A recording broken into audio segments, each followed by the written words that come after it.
Okay, I think I'll go ahead and get started. So, good afternoon. It's technically just afternoon. And I want to thank everyone for the opportunity to make the presentation here of Dr. Tan's findings for her dissertation. I'm actually the second author listed. So, Dr. Nita Tan just finished her doctoral dissertation at Murdoch University, where I was previously employed. And I have since moved to Boston University. And so as a second author, I'm actually part of this because I was the quantitative psychologist and helping with this study. My background is actually in the study of self-efficacy, personal epistemology, and statistics education in general. So I'm not going to be the best when it comes to answering specific questions regarding the cross-cultural nature of the study, though I can have a brief background in that, so I'll give it my best. So I may reserve some of those questions for Anita to respond. Unfortunately, though not unexpectedly, some tragic family circumstances have kept Anita away from being able to attend today. So I'll take it from there. So the first thing that we want to emphasize is that the data that we're looking at in this study is not current. And it actually proved to be somewhat of a challenge for Anita in the discipline in which she was working to actually convince not just myself, but other colleagues and the other people who went on to review her project, that despite the fact that we are looking at an older data set, there's a great amount of value that can be still mined from this information. The data for the study was gathered more than 10 years ago, but the purpose of the thesis was not to document the demographics of a subset of the migrant population particularly. Rather, the hope was to generate a way of conceptualizing the process of cultural adaptation to explain how key elements of that process combine to influence the outcome of marginalization. We'll use the dictionary definition here for that as a sense of being pushed to the edge of a group. Additionally, the aspects of that process that impacts on the development of a subset of antisocial behaviors, which were specific to this group. And then finally, if the entire process actually differs between what we'll call first and second generation migrant youth. Okay, so why this particular study? The first point begins at the inception of the interest in this particular topic. Why study the relationships between cultural adjustment, marginalization, and antisocial behavior? One critical reason we give for this is that despite the political and social commentary on the incidence of antisocial or criminal activities within migrant communities, in particular with regards to the perceptions in the Australian context, there has been little integrated research that has examined the impact of cultural resettlement on marginalization among migrant youth in Australia, though I think in some cases that can be expanded beyond that country as well. Additionally, the research in the field of cultural adaptation, or if you wish, acculturation, is based largely on theory. Now, one could argue that there is a gap that can be filled by the studies that test some basic assumptions about cultural adaptation. And Dr. Tan acknowledges that when this study was originally conceived, which was on the order of about 17 years ago, there was definitely a bigger gap than there is. Though despite the fact there has been some work, I think most scholars in this field would agree that there is still much that it remains to be done. So the gap can be filled by studies that test some basic assumptions about the cultural adaptation and that use the results from these initial hypotheses to generate a more conceptual model that may represent the sequence of the process. In other words, what might be the potential mediating factors or what moderating variables might be at play.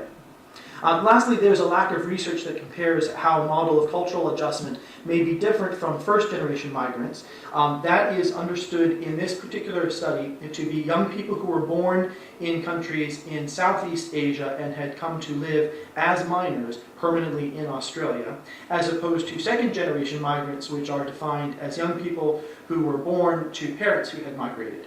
And they were actually born in Australia and have since currently resided there. Now, as I'm going, please, if you have any brief questions, feel free to stop me, interrupt, and I'll take more formal questions, more longer and involved questions at the end. So let's begin with a working definition of acculturation. from the research literature. Acculturation, or again, cultural adjustment if you prefer to think of it from that perspective, is generally understood from a psychosociological perspective as the changes that occur when a group of people experiencing sustained contact with another group who differ in cultural values, behaviors, and attitudes go on to experience those changes in the domains as a consequence of that particular contact. So from this, we can look at the most widely used bidimensional model of acculturation, and this in this case is Berry's theory of acculturation. And what we see here is the interplay of the two potential variables, which is the value of maintaining relationship with the other group and value of maintaining the cultural identity with your own group. It was proposed that there are 4 acculturation strategies that can be delineated from this model. The first is assimilation, when the heritage cultural identity is not maintained and that of the host culture is adopted in its place. So in other words, you're actually replacing your perceived culture with the culture where you're trying to move into. Separation is when value is placed on holding on to that original heritage culture while actually trying to consciously avoid interacting with the host culture. Marginalization is when there is little interest in heritage culture maintenance or in relationships with the host culture. And then the 4th strategy is suggested as integration, when there is interest and value attached to both the heritage culture and the culture where one is moving into.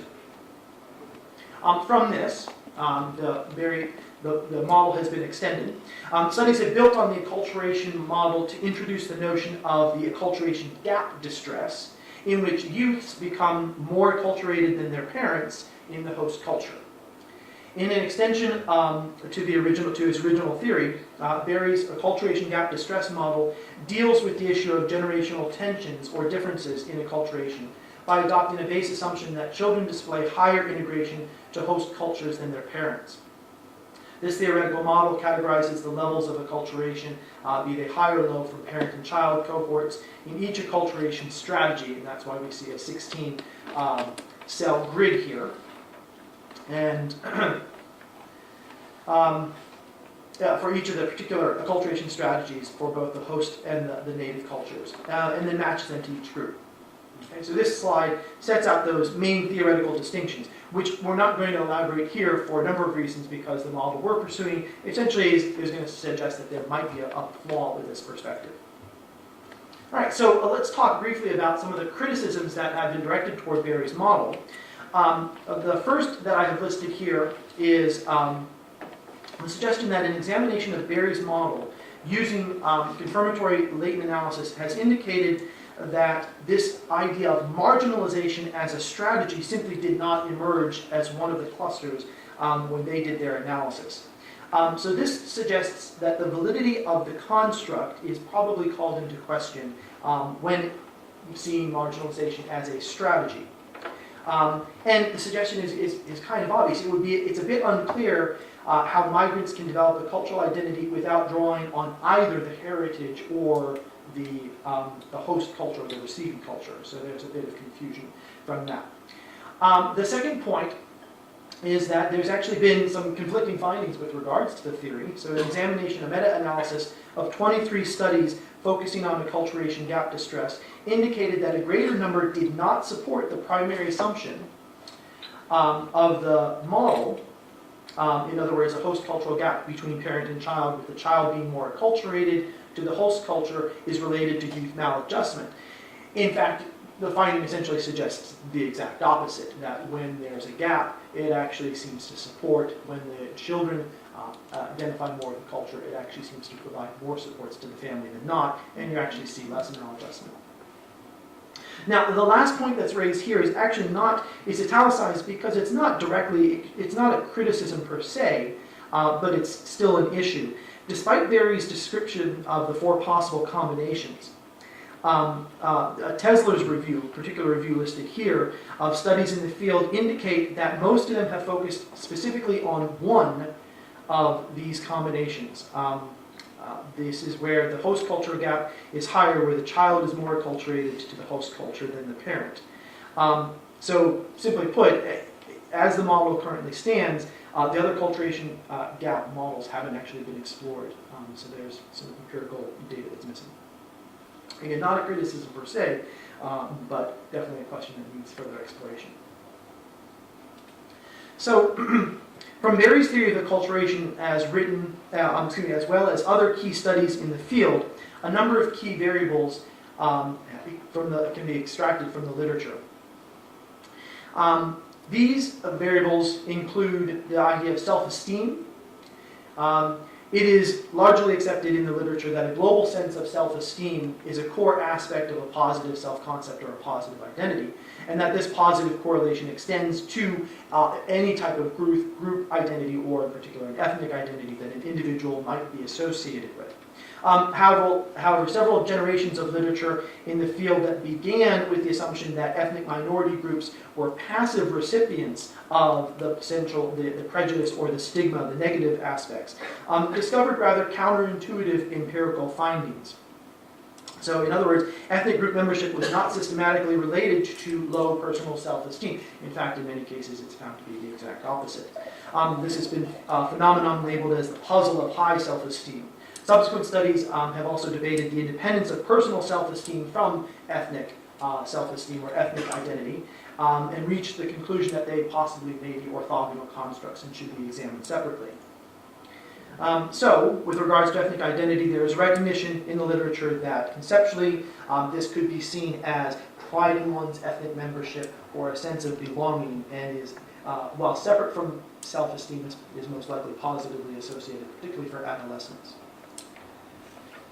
And then this is where, extracting from Berry's model, that 16 cell grid that I didn't elaborate on, he does suggest that there's the concept of cultural integration, where when there's an interest both in maintaining one's original culture and integrating with other groups. But then there's also the possibility for cultural separation when value is placed on holding on to one's original cultural heritage and making overt efforts to separate oneself from the host culture or the receiving culture. Okay. So, Dr. Tan, in her study, decided to explore this further by suggesting that the marginalization should not be seen as a cultural strategy, but instead as a particular outcome. And this slide here it takes us into the conceptualization of marginalization specific to this study, and separating and moving beyond that which was suggested by Berry's work. Specifically, marginalization is positioned as an outcome of the acculturative process, rather than as one of a number of strategies. In the initial data collection process, which included focus group interviews with groups of youths from a number of both first and second generation groups, and I believe she did not only look at Southeast Asian migrants, but actually a broader group of students. Two broad types of marginalization were identified. The first was structural marginalization, when values reflect perceptions of social constrictions preventing full participation of individuals in aspects of the dominant society. In this research, the focus is on the values that reflect a distancing from the main institutions relevant to the population examined. So in this context, we would essentially think of that as school for the youths, and or law or legal processes that they may encounter. So in other words, the authority figures that they might be interacting with would most likely be their teachers and or the police. I'm sorry. And then second to this, we have the idea of familial marginalization. Now this is a bit of an extension from Berry's work, but this is when the values reflect perceptions or contradictions with the individual's own prevailing cultural norms in relation to their parents, and the distancing that may actually result because of that, and how that might have impacts on the family unit. I do want to suggest that before I go any further, that in her work she actually quite clearly showed that those were actually distinct constructs in the data that she actually collected using a second factor, confirmatory factor analysis. That information is not reported here, but I did want to mention that. The overall goal in this study is to identify how identity and esteem contribute to the acculturative process that in turn shapes risks for delinquency development in migrant youth from Asian communities in Australia. These research questions are illustrated in this conceptual model where we have self-esteem and identity directly influencing the cultural integration or the cultural separation, and how those then influence the marginalization that we have suggested. The dashed box that we see at the end can be elaborated a bit. And unfortunately, the numbers, the sample size that we have for this doesn't allow for a more, what I would consider a rather elegant latent variable model to explore this. So we actually decided in exploring this to actually break the models apart and explore them separately.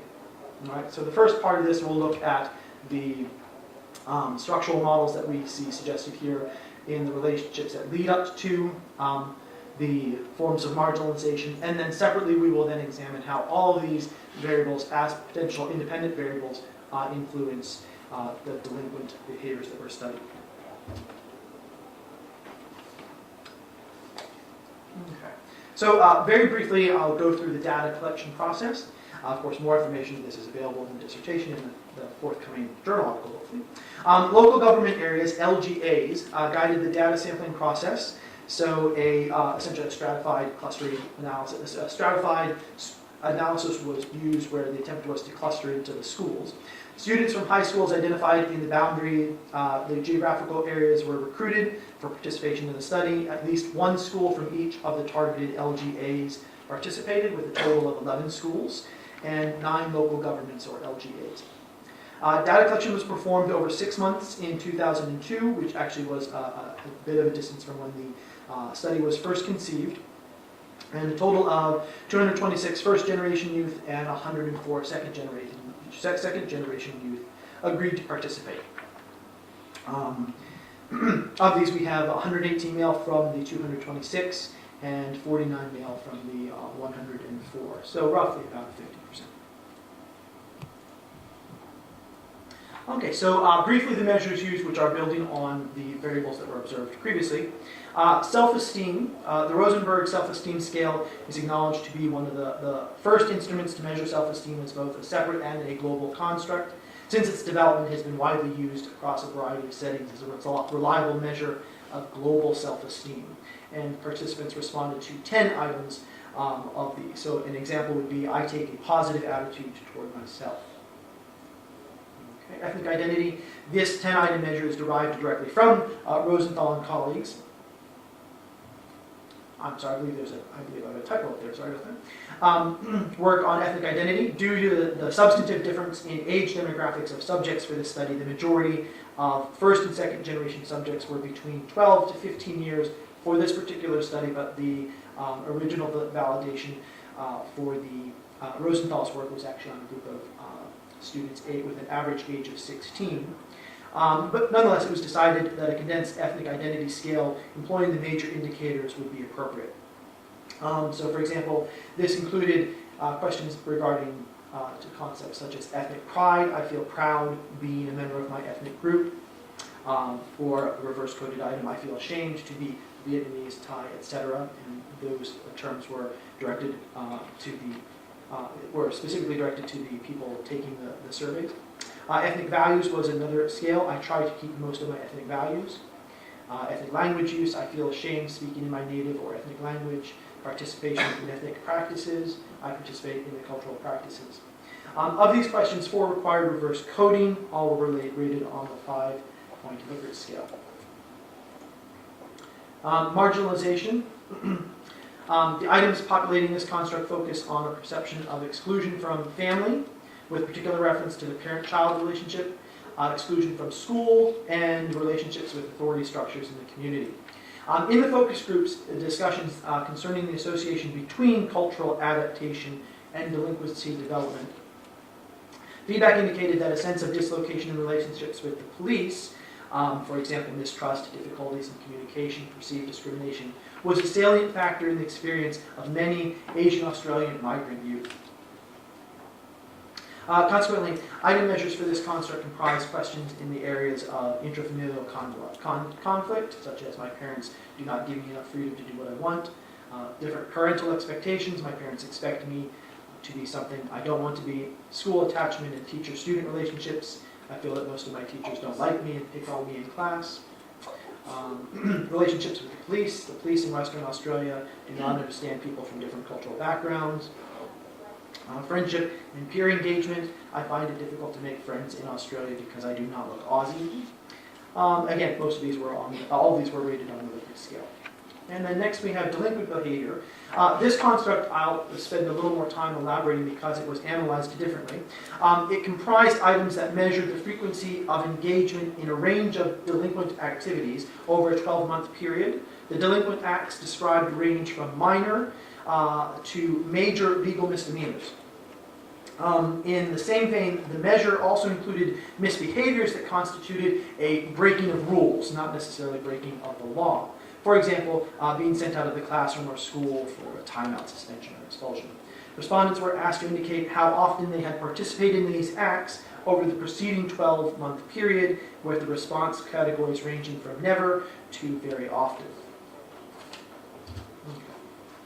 So I'm going to talk very briefly about the data relevance, and again, I'm going to, as the PhD advisor, going to tout the praises of my student. I think she did a spectacular job going through this and actually reminding us that while our field puts a lot of weight and currency on very current data, there is still a lot to be that we shouldn't out of hand dismiss older data. So there's a certain demographic currency, demographic relevance. It is acknowledged that the data used in this study was collected 10 years ago, but it's observed that there remains insufficient empirical evidence. So if nothing else, this current study aims to respond to formulated research questions using statistical techniques that can then sort of be used in from a perspective, from a historical comparison, if nothing else. From the social currency perspective, the broader social issues relevant to the development of migrant youth delinquency is still a long-standing concern, not just in the Australian context, but again in many communities. And these concerns are still as relevant to the current population demographic as they were at the time of data collection and project inception. To the extent that macro and micro factors governing migrant youth organizations have influenced change, it is arguable that the findings from this study provide at least a past point of comparison from which future studies may depart. In that respect, the data used would still retain its relevance. Also, in the likely event that subsequent generations of migrant cohorts are shaped by intra-community network changes, the idea that, well, we need to focus on what is still current if we're going to make suggestions with the current data we have. This study can still function as a discursive framework against which future studies with similar cultural groups may contemplate contextual differences. In so doing, the data used demonstrates relevance in contributing to the development of acculturation constructs with specific relevance to Asian youth migrants in Australia. Said in a more general way, we still have evidence that the constructs and the measures that she put together, they create value for that data set, so there's no reason why the construct and the measurement instrument itself shouldn't be usable again in the future. And then finally, there's this concept of post-diction. I'm not going to go into, there's somewhat of a philosophical argument that surrounds this, and Dr. Tan elaborates this. Kukla posits that old data has a role in the process of theoretical amplification through the discovery of logical relationships between both theory and current data, and how that then relates to theory and old data. In this particular context, she makes the argument, building from this, that the reason why this is useful information is because this adds an additional element to the current theories in that it does separate the difference between the first generation and second generation migrant youth. The data analyses that were used were structural equation modeling was used to examine the structural relationships for the first part of the model, and then a ration analysis was used to look at the delinquency behaviors and to come up with a unidimensional construct for that. And then multiple regression analyses were used from the constructs, all of the constructs that were examined in the structural model, to make some suggestions from an exploratory perspective for the delinquency. So the results in the multiple, the results for the acculturation and marginalization. So it was found that there was a direct and negative relationship between ethnic identity and familial marginalization for both the first and second generation cohorts. there is a significant decrease in the strength of the relationship between ethnic identity and cultural integration as a mediating variable when compared to group 1 and group 2. So let me point to that. So we have the ethnic identity to the cultural separation. So this variable was not shown to be equivalent across the two groups with multi-group confirmatory factor structure equation model analysis. And there's a significant difference in the strength of the relationship between cultural separation and structural marginalization as an outcome variable when comparing Generation 1 and Generation 2 migrant cohorts. Additionally, from this analysis, we see that the only partial mediation process that is included is from ethnic identity to familial marginalization through cultural integration. So that is the only one that actually, for the final outcome variables, was not a true or complete mediation process. The analysis from the multiple regression. In the multiple regression run to predict antisocial behavior from ethnic identity, self-esteem, cultural integration, cultural separation, familial marginalization, and structural marginalization were all of the independent variables. So again, we're taking every part of the structural model and using that as the independent variables. For Generation 1, tests of significance for each of the independent variables indicated that 3 variables added significantly to the prediction, that they were self-esteem, familial marginalization, and structural marginalization. Whereas for Generation 2, for the second generation youth cohort, tests of significance indicated that only structural marginalization proved to be a significant indicator. So what we are seeing is that there is indeed a suggestion that there's a difference between the two cohorts. So what does this study add to the research field?